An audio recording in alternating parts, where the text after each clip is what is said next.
नमस्कार दोस्तों, आज हम आए हैं तांबोली गोट फार्म पे। यहाँ पे दोस्तों ये सर अपने फार्म पे पंजाब से बिट्टल नस्ल की बकरे और बकरियाँ लेके आते हैं, सेट करके महाराष्ट्र के किसानों को प्रोवाइड करते हैं। तो दोस्तों इस बारे में ये वीडियो है। महाराष्ट्र के बहुत सारे किसान हैं जिनको बिट्टल में काम करना है, वो वीडियो देख के इनसे कांटेक्ट करके बकरे और बकरियां ले सकते हैं और अपने फार्म पर ले जाकर अपना गोट फार्मिंग शुरू कर सकते हैं। नमस्कार सर। नमस्ते सर।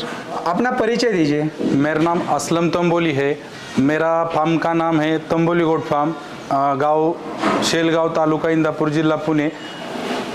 Okay sir. तो आप सर कौन सी नस्ल में अभी काम कर रहे हैं? कौन सी नस्ल है अपने? ज़्यादातर मेरे पास अफ्रीकन बोर और बीटल है, जो पंजाब की नस्ल है।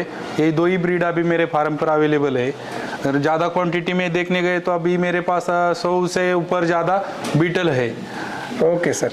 तो आप बिट्टल में कैसा काम कर रहे हैं? मुझे यानी कि किसानों के लिए आप प्रोवाइड कर रहे हैं या कटिंग के लिए? नहीं, मैं कटिंग के लिए नहीं कर रहा हूँ। मैं अपने फार्म का मदर स्टॉक भी बढ़ा रहा हूँ और पंजाब से लाकर मैं यहाँ पे 15-20 दिन कुछ उनके वैक्सीन करके, या 1.5 महीना 2 महीना, जिस प्रकार मेरे पास कस्टमर आते, मुझे अच्छा लगा, उनको अच्छा लगा, तो इस हिसाब से मैं बेच देता हूँ। सर आपने ये गोट फार्मिंग कब से शुरू की? आपका एक्सपीरियंस क्या है? 2011 से कर रहा हूँ और तब मेरे पास ये बीटल बकरी नहीं थी। शायद मैंने 2013 से बीटल बकरी चालू करा है। उस हिसाब से मैं 2013 से बीटल बकरी का फार्म कर रहा हूँ। मेरे पास बहुत बड़े बड़े एनिमल भी होके गए। तो आप बिट्टल नस्ल के जो बकरे और बकरियां होती है वो पंजाब से लाते हैं, तो उसका प्रोसेस कैसा रहता है? आप कैसे वहाँ पे जाते हैं और लाने का कैसा प्रोसेस रहता है इतने दूरी से? सर वहाँ पे कुछ हमारे लोग हैं, उनके थ्रू हम खरीदी करते हैं।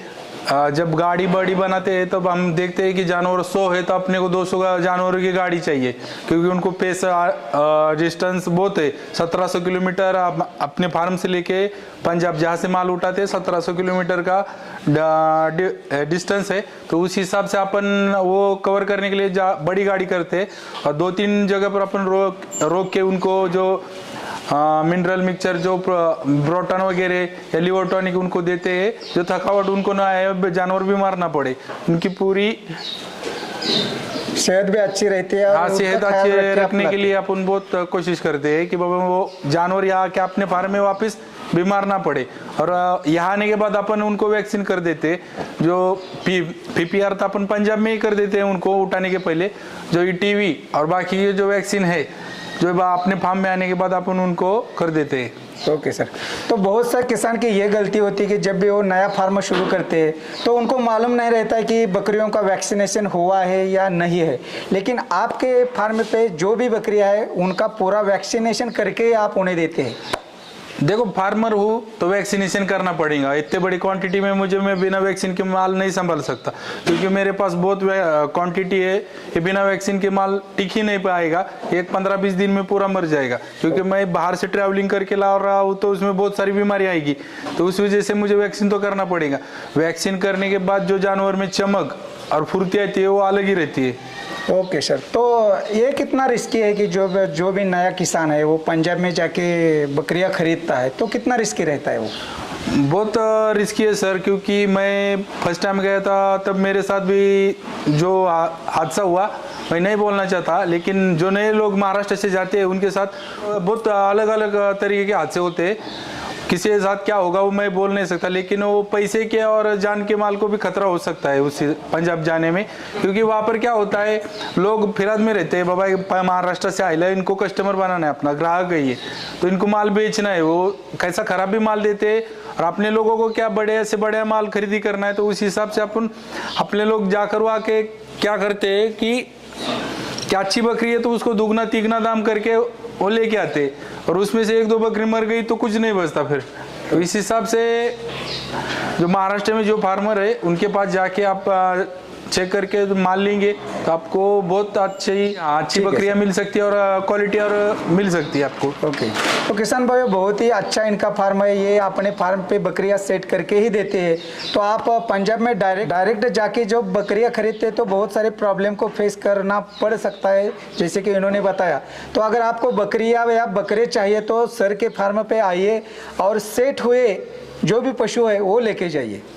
तो सर आपका इनको जो चारा देने का और सूखा चारा या हरा चारा होता है वो कैसा रहता है, या रेगुलर रहता है या इन महाराष्ट्रीयन बकरी की तरह, या इनको अलग देना पड़ता है? बिल्कुल सर, इनको कुछ अलग नहीं देता, लेकिन फीड में इनका और जो मूंगफली की जो खली आती है वो देते हैं हम। ओके।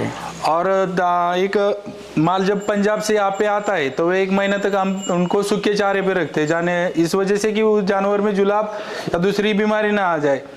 ये जानवर सूखा चारा कम खाता है और पानी भी हिसाब किताब में पीता है, इस वजह से सूखे चारे पर खिलाने को अपन उनको दशरथ घास, सुबाबुल, बड़ के पत्ते और तुती और मेथी ग्रास, या से बहुत सारी वैरायटी है अपने पास, वो सभी जानवरों को टाइम टेबल के हिसाब से खिलाते हैं अपन। ओके।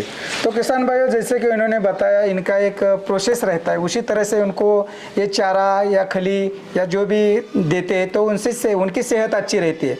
हमने बहुत सुना है सर कि बहुत सारे किसान पंजाब जाते हैं, माल तो लेके आते हैं, लेकिन उनका जो पशु रहता है वो ज़्यादा दिन नहीं टिकता है।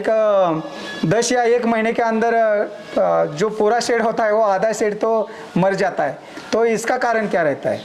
देखो, इसका बहुत बड़ा रीजन पहले तो है वैक्सीन। पंजाब में वैक्सीन नहीं हुआ रहता है जानवर में, क्योंकि वो रोड में पूरे ऐसे झुंड में चरने वाले जानवर होते हैं, उनको वैक्सीन करने की जरूरत नहीं रहती और करते भी नहीं लोग।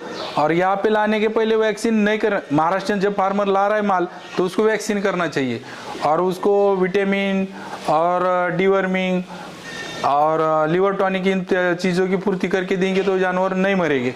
Okay sir. तो सर जी, ये जब बकरी फार्म पे लाते हैं तब हमें ये बताइए कि शेड के कैसा शेड होना चाहिए इन बकरियों के लिए, उस बारे में थोड़ा सा बताइए। जब अपन बकरियों फार्म में लाते हैं तो ऐसा गीला या चिकड़ वाला शेड नहीं होना चाहिए, जहाँ साफ सफाई बहुत हो, तो इस हिसाब से उनको दूसरी कोई बीमारी ना लगे। तो पहले से ही साफ सफाई हो, 2-3 टाइम साफ करना हो। और जब अपन माल पंजाब से लेके आए तो पहली बात उनको 10-15 दिन के बाद कड़ी धूप में एक बार धो के लेना तो अच्छा रहेगा, क्योंकि उस पे जो गोचड़ वगैरह पिस्सू रहते तो वो मर जाते हैं। तो दूसरा, बहुत सारे किसानों का ये प्रश्न रहता है कि नीचे वाला हिस्सा कैसा चाहिए, वो मिट्टी वाला चाहिए या कंक्रीट का चाहिए, वो कौन सा अच्छा रहता है? देखिए सर, मिट्टी वाला रखे या कंक्रीट वाला रखे, जिस हिसाब से उसकी आर्थिक परिस्थिति है उस हिसाब से रखेगा, लेकिन साफ सफाई बहुत उसमें मायने रखती है।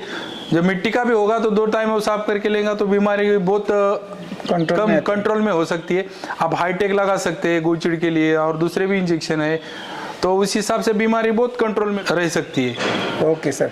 तो क्या कहना चाहेंगे आप महाराष्ट्र के किसानों को जिनको नया फार्म शुरू करना है और बिट्टल में काम करना है, तो उनको क्या कहना चाहेंगे? मैं अपने तंबोली गोट फार्म की ओर से ये कहना चाहूँगा, हमारे फार्म पे आइए, हमारी क्वालिटी देखिए, जानवर देखिए, अच्छे लगे तो ज़रूर खरीदी करिए। तो सर आपका पूरा एड्रेस बता दीजिए, ताकि किसी किसान को अगर बकरे और बकरियां चाहिए तो आपके फार्म पे आ सकते हैं। आपका पूरा एड्रेस और नाम एक बार फिर बताइए। मेरा नाम असलम तंबोली है, गांव का नाम शेलगांव, तालुका इंदापुर, जिला पुणे। जो बारामती इंदापुर रोड है उसका रोड पे ये फार्म मेरा है। एक मेन हाईवे से आधा किलोमीटर अंदर फार्म है।